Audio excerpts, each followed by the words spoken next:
இப்போது ஒரு உதாரணத்துக்கு சொல்கிறேன். ஒரு ரோடை கிராஸ் பண்ணுறீங்க. 2 பக்கமும் கண்டிப்பாக நம்ம செக் பண்ணுவோம். நமக்கு பாதுகாப்பு இருக்கா அப்படின்னு. கரெக்ட் தானே? ஆனால் ஒரு மனுஷங்க கூட பழகும்போது மட்டும் அந்த பாதுகாப்பெல்லாம் மறந்துடுறது. ஏன்னா அவங்க நல்லா பேசுகிறாங்க, அன்பாக பேசுகிறாங்க, அவங்க ரொம்ப நல்லவங்க அப்படின்னு நம்பி நம்ம பர்சனல் டீட்டெயில்ஸ் எல்லாம் அவங்கள்ட்ட ஷேர் பண்ணிக்குவோம். இதில் என்ன பிரச்சனை வரும் தெரியுமா?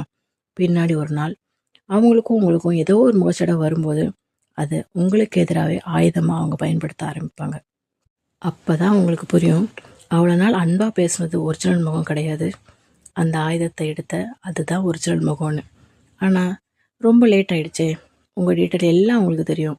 உங்களை எப்படி மடக்கணும், என்ன பேசுனா நீங்கள் அடங்கி போயிடுவீங்க, என்ன பேசுனா உடஞ்சி போவீங்க வரைக்கும் எல்லாமே தெரியுங்கிறப்போ இந்த இடத்துல நீங்கள் ஒரு முட்டாளாக அந்த இடத்துல நிற்பீங்க. உண்மையா இல்லையா? நீங்கள் எவ்வளோ நல்லா பழகினாலும் சரி, என்ன தான் அவங்க உங்கள் மேலே உயிரே இருக்க மாதிரி காட்டினாலும் சரி, உங்களோட பர்சனல் அப்படிங்கிறது உங்கள் பர்சனல் மட்டும்தான். அதை எக்காரணம் கொண்டும் தயவு செஞ்சு ஷேர் பண்ணாதீங்க. அப்படி நீங்கள் ஷேர் பண்ணுறது உங்கள் ட்ரெஸ்ஸை எல்லாம் ரிமூவ் பண்ணிவிட்டு நிர்வாணமாக ஒருத்தவங்க முன்னாடி நிற்கிறதுக்கு சமம். தயவு செஞ்சு அந்த தப்பை பண்ணிவிட்டு பின்னாடி ஏன் பண்ணோன்னு உட்காந்து தயவு செஞ்சு அழுகாதீங்க. நம்ம லைஃப்பில் பல பிரச்சனை நம்மளால் மட்டும்தான் வருது. நம்ம ஒழுக்கமாக வாய் அடக்கிட்டு இருந்தோம்னு வச்சுக்கோங்களேன், பல பிரச்சனை காணாமலே போயிடும்.